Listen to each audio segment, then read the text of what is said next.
안녕하세요. 20일의 모카입니다. 오늘은 설 특집 컨텐츠 추천을 해볼까 합니다.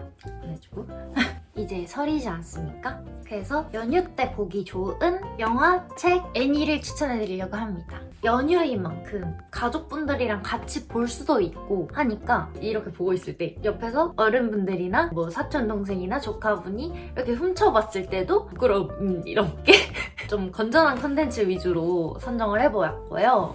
영화부터 말씀드릴게요. 원래 설 특선하면 영화지 않습니까? 제일 첫 번째로 추천드리고 싶은 영화는 제가 정말 좋아하는 영화인데요. 판타스틱 미스터 폭스예요. 웨스 앤더슨 감독님께서 만든 스톱모션 애니메이션인데요. 저는 스톱모션 애니메이션을 정말 좋아해요. 그것만의 감성도 너무 좋고 저는 퍼펫 애니메이션 정말 좋아하거든요. 약간 월레스와 그로밋 같은 거. 제가 정말 좋아하는 또 로알드 달 작가님의 원작이기 때문에 그래서 너무너무 스토리부터 연출, 뭐 영상미 그런 거 다 좋은 너무 귀엽고 사랑스러운 영화예요. 근데 제가 마냥 귀여운 애니보다 완전 귀여운 뽀짝 이런 애니보다 약간 어른들의 감성이 한 스푼 더해진 약간 음침 느낌 나는 애니를 좋아해요. 그래서 더욱더 이 판타스틱 미스터 폭스는 너무너무 제 취향이었다. 웨스 앤더슨 감독님 영화가 되게 정갈하잖아요. 딱 이렇게 비율도 딱딱 맞고 그런 게 애니메이션으로 봤을 때 더 귀여운 장치라고 생각하거든요. 그래서 영상을 보실 때도 너무너무 귀여울 것 같고요. 일단 스토리는 여우 가족이에요. 여우 가족이 있는데 아빠 여우가 있어요. 아빠 여우가 원래는 막 닭 훔치고 막 이런 도둑질을 하며 살아가던 아빠였는데 아이가 생기고 나서 도둑질을 그만두게 됩니다. 그래서 되게 지루한 일을 하게 돼요. 그냥 기사를 쓰는 그런 칼럼니스트 같은 게 됐는데 그 사냥 본능, 그 도둑질하는 그 여우의 본능이 너무너무 들끓는 거죠. 그래서 아주 악명 높은 뭐지? 뭐 이 노래가 있거든? 약간 이렇게 되는데 그냥 노래가 있거든요? 하나는 사과주 공장, 하나는 오리 공장, 하나는 뭐였지? 지금 한 사람이 굉장히 제가 희미한가 봐요, 기억이. 어쨌든 이 세 명의 농장이나 공장을 하고 있는 사람들을 털자. 이 세 개만 세트로 털고 이제 진짜 손 털겠다. 그 사람들의 사옥에 몰래 들어가서 그런 닭이나 오리나 뭐 사과주나 이런 걸 훔쳐 달아나는 그런 내용인데 이 세 명들이 정말 잔인하고 그런 인간들이에요. 그래서 너무 약오른 거죠. 이 여우가 자꾸 자기네 물건을 강탈해 가니까. 그래서 여우를 무조건 잡겠다 싶어가지고 일어나는 일들인데요. 사실 뭐 이거는 표면적인 얘기고 약간 조그맣게 일어나는 일들이 되게 귀여워요. 저는 이 중에서 크리스토퍼슨을 정말 좋아하는데 걔가 너무 이쁘게 생겼어요. 그리고 그 중에 애쉬라는 애가 나와요. 얘가 아빠 여우의 아들인데 되게 너드미가 있거든요? 이렇게 생겼는데 되게 귀엽죠?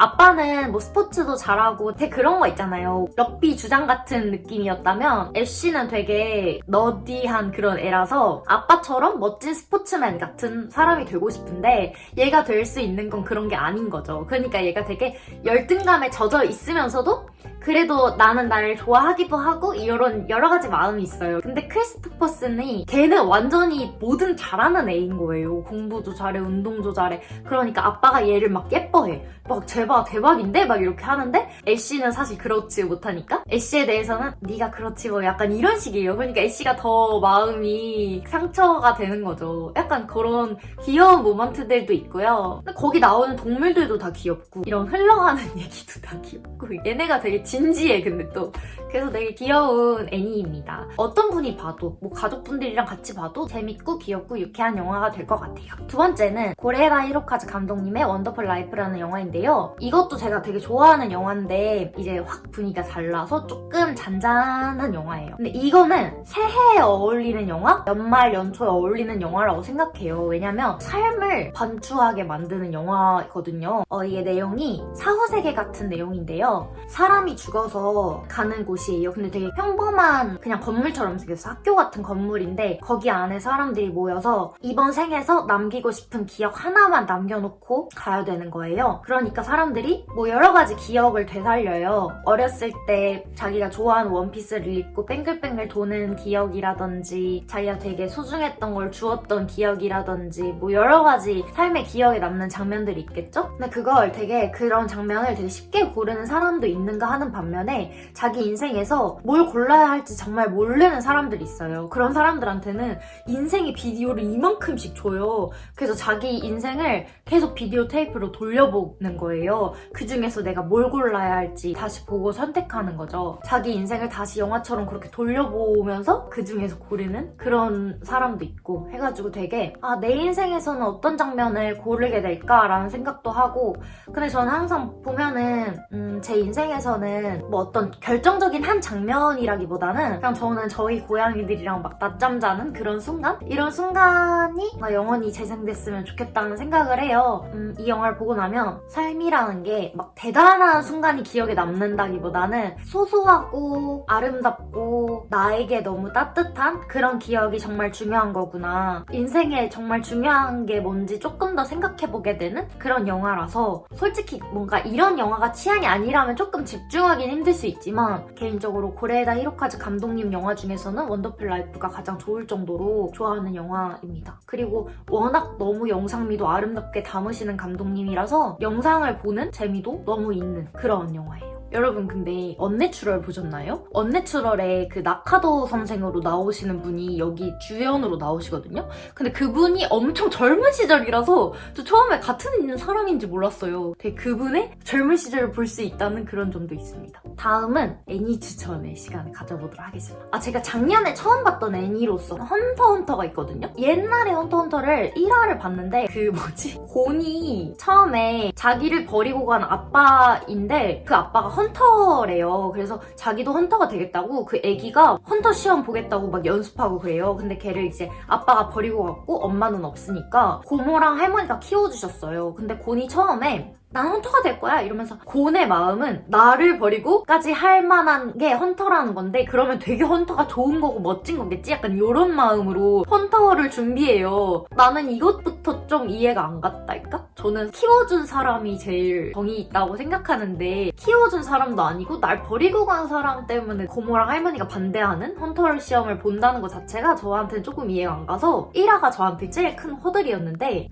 갑자기 그 티라미수 케이크 있잖아요. 이거 하는 애가 곤이에요. 그래서 이 캐릭터 헌터헌터였지? 하고 오랜만에 그냥 다시 한번 봐볼까? 하고 봤는데요. 1화만 참고 보자. 1화만 참고 보자 하고 1화를 참고 봤는데 그 이후로 너무 재미있는 거야. 너무너무 재미있는 거예요. 헌터라는 게 뭐냐면 세상에 있는 모든 것들을 찾아다니는? 솔직히 잘 뭔지 정확히는 모르겠는데 보물을 찾는 헌터도 있고 음식을 찾아다니는 헌터도 있고 그런 식으로 헌터 자격이 주어지면 약간 어디든 교통비가 없나? 막 그런 혜택들이 있어. 돈도 막 많이 주고. 그래갖고 사람들이 헌터가 되려고 막 하는데 헌터가 되기가 진짜 힘들어요. 막 별별 관문이 다 있어. 그래서 곤이 이제 헌터가 되는 내용인데요. 애기들이에요. 진짜 12살 막 이래. 근데 거기서 키르아라는 친구도 만나고 변태 아저씨도 만나고 그런데 그냥 보면은요, 곤이 너무너무 기특하고 저는 먼치킨 물보다는 조금 노력형 주인공을 좋아하는 것 같아요. 노력해서 열심히 하는 모습이 너무 기특하고 좋아. 슬램덩크 강백호라든지 아니면 히로아카 미도리아처럼 본인이 갖고 있는 재능도 있긴 하지만 거기에 노력을 더해서 막 열심히 하고 막 몇 번이나 실패해도 다시 막 열심히 하는 그런 모습을 보는 게 저는 너무 귀엽고 기특하더라고요. 그래서 헌터헌터가 되게 재밌었던 것 같고, 그리고 그런 것도 있어요.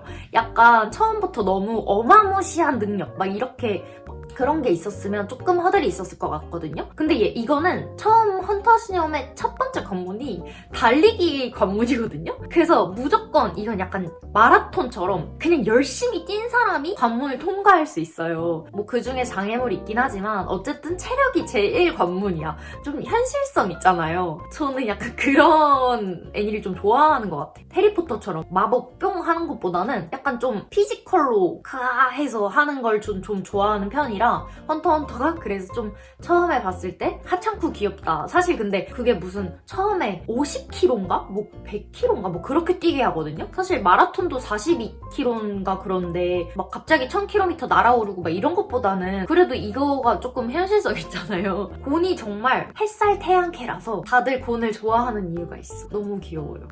후반에 이제 개미왕국 에피소드가 나오는데 거기가 좀 너무 다크해서 힘들다는 분들이 계시더라고요. 근데 그거는 진짜 끝까지 보면 너무너무 감동이야. 너무 눈물 나요. 진짜 저는 그런 거 보면서 진짜 잘 울거든요. 그래서 헌터헌터 네, 너무 재밌었습니다. 솔직히 작년에 제일 재밌게 본 애니인 것 같고, 제가 요즘 빠진 애니는 닥터스톤이라는 애니인데요.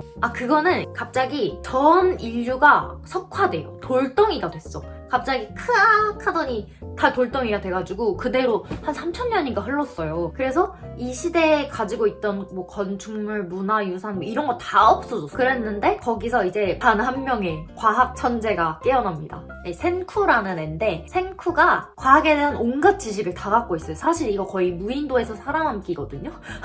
아무것도 없어. 아무런 문명이 없는 곳에서 얘의 과학 지식 하나로 거기서 살아남는 내용이에요. 그래서 얘가 막 다른 사람들의 석화를 푸는 부활액 같은 거 만들고, 근데 이것도 굉장히 현실적인 게 부활액인데 이게 무슨 말도 안 되는 초능력 이게 아니고 질산이랑 알코올을 섞어서 만든 뭔가 화학적인 거를 이용한 부활액인데요. 그래서 그 부활액을 뿌리면 그 석화가 풀리면서 살아나요. 근데 어쨌든 이런 식으로 천천히 과학기술을 발전시켜 나가는데요. 여러 사람을 깨워나가는 과정에서 생쿠랑 의견이 다른 애들도 깨어났기 때문에 걔네들이랑 싸우려면 무기가 필요하잖아요. 그래서 뭐 화약을 만든다든지 이렇게 되는데, 인류 역사에 과학기술이 발전하게 된 게 사실 전쟁을 하면서 되게 많이 발전했잖아요. 그래서 그거의 수순을 정말 그대로 밟고 가면서 방패 같은 거 만들거나 창을 날카롭게 하거나 아니면 화약을 만들거나, 전쟁할 때 그 통신이 중요하니까 전화기를 만든다거나 이런 식으로 차근차근 전쟁에서 필요한 것들을 만들게 됩니다. 근데 되게 이거를 보면서 저는 과학기술의 발전에 너무너무 감사하게 됐고요. 하다못해 뭐 진통제라도 옛날에는 정말 진통제가 찾아보니까 상용화된 지가 거의 200년? 막 이렇게밖에 안 됐더라고요. 근데 여러분 진통제 없는 삶 상상이 가세요? 머리 아프고 막 배 아프고 막 이러는데 진통제가 없다고 생각해보세요. 진짜 장난 아니지 않나요? 그리고 솔직히 지금은 감기 뭐 폐렴 이런 건 너무 간단하게 약을 먹고 나을 수 있는 건데, 항생제가 없던 시절에는 그런 것도 죽을 병이 되는 거잖아요. 그러니까 평균 연령이 이렇게 늘어났겠죠? 그런 약들에 대한 너무 감사함도 생기고 지금 내가 누리고 있는 모든 것에 대한 감사함이 생기더라고요. 와, 정말 지금은 지하철 생겨서 이렇게 다니지 지하철 없는 시대에는 어떻게 다녔을까. 조선시대에는 뭐 말리길을 걸어가고 막 이랬대잖아요. 생각보다 이렇게 편하게 살게 된 지 얼마 안 됐다.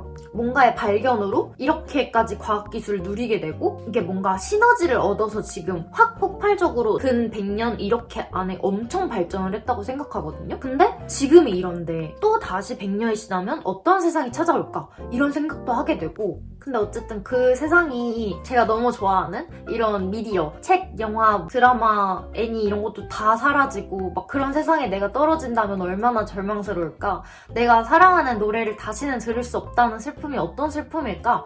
라는 생각도 들고요. 뭔가 이런 다양한 생각을 하게 되는 그런 애니라서 너무너무 재밌는 것 같아요. 근데 아직 시즌이 4까지밖에 안 나와서 진짜 짧아요. 그래서 설 연휴 동안 너무 충분히 보실 수 있을 것 같은데 진짜 재밌거든요. 취향 맞으시면 진짜 재밌게 보실 수 있을 것 같아요. 저는 요즘 너무 재밌게 보고 있거든요. 등장인물 성격들도 다 너무 괜찮고, 그리고 주인공도 되게 뭔가 쌉티 과학 인간이지만 그래도 주변 사람들의 소중함이나 인력의 소중함을 되게 아는 애라서 다른 사람의 가진 능력을 되게 높게 사요. 그래서 되게 싸가지 없는 듯 하면서도 되게 좋은 애다라는 게 느껴져서 전 주인공이 좀 호감케어야 잘 보거든요. 네, 여러모로 좋았던 애니다. 그리고 거기서 이제 시력이 안 좋은 애들도 나오거든요. 당연하겠지만 근시인 애들이 나오는데, 그런 애들이 되게 리스크가 크잖아요. 안경 같은 것도 없던 시대에는 이게 다 장애로 치부되는 거고, 지금은 뭐 난시, 근시 이런 거 무슨 장애예요. 다 보완이 되는데, 언젠가는 정말 웬만한 지금 장애라고 생각하는 것들도 과학기술로 다 비장애인의 범주에 들게 할 수 있겠구나라는 조금 생각이 들더라고요. 근데 또 과거를 생각하면 지금은 비장애인으로 분류되는 사람들이 얼마나 또 그렇게 핍박받고 아픈 것도 서러운데, 눈 안 보이는 것도 서러운데 그걸로 되게 놀림을 받고 힘들어했을 걸 생각하면 너무 슬프고 그렇더라고요. 뭐 여러 가지 상업적, 의학적 그런 여러 가지 발전을 압축적으로 보는 느낌이라 또 재밌었던 것 같아요, 저는. 영화랑 애니 설명으로도 시간이 너무 써서 제가 책은 한 권만 추천을 드리겠습니다. 근데 이 한 권이 정말 고자극한데 정말 긴 책이라서 진짜 두꺼운 책일 거거든요. 근데 이게 아마 지금 책은 절판이 됐고 밀리의 서재 전자책으로만 읽을 수 있는 책이에요. 빙점이라는 책이거든요. 재미는 진짜 있거든요. 네, 어떤 내용이냐면 엄청 옛날에 일본 배경인데 어느 시대지? 한 100년 정도 전 시대인 것 같아. 첫 장면이 어떤 사모님이 남편이 아닌 다른 남자와 바람을 피는 그런 장면이에요. 근데 3살짜리 딸이 와가지고 엄마 나 심심해 막 이렇게 하는데 그 엄마가 남자랑 있는 게 좋으니까 밖에 나가서 놀아 막 이렇게 한 거예요. 애기가 밖에 나갔는데 그 남자랑 시시덕거리는 동안 애기가 납치가 됐고 그래서 애기가 죽어요.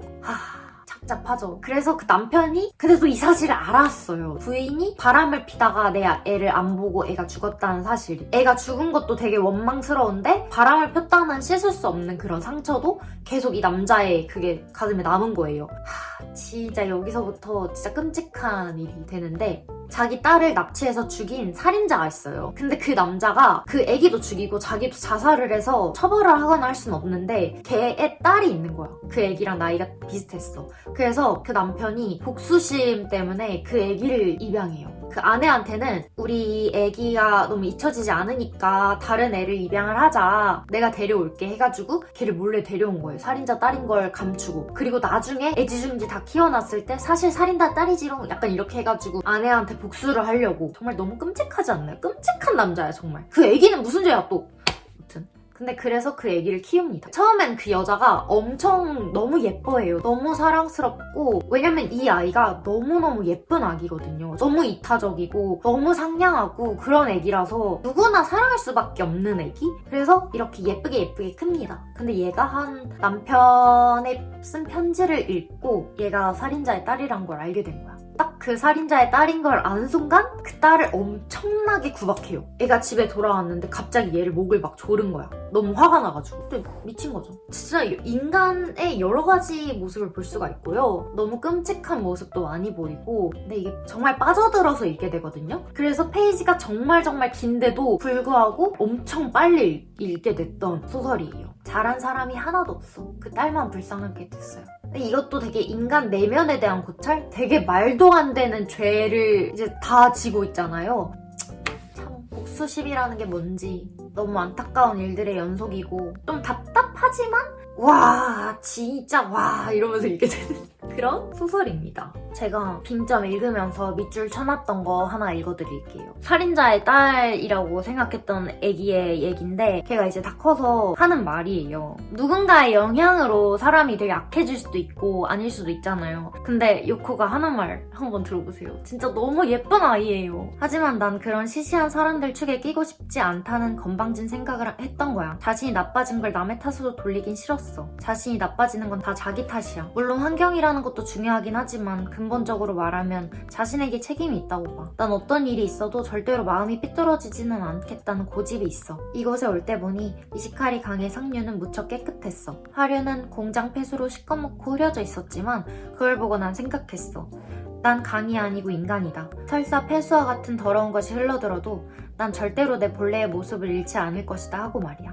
이렇게 예쁜 아이가 뭔가 상처받는 과정이 너무 마음 아프기도 하고 좀 그랬던 소설입니다. 근데 어쨌든 되게 재밌고 흡입력이 있는 소설이라서 언젠가는 한번 추천드리고 싶었어요. 긴 영상 봐주셔서 너무너무 감사하고요. 설 연휴 맛있는 것도 많이 드시고 가족분들과 즐거운 시간 보내시길 바라겠습니다. 그러면 저는 다음에 또 찾아뵙겠습니다. 안녕.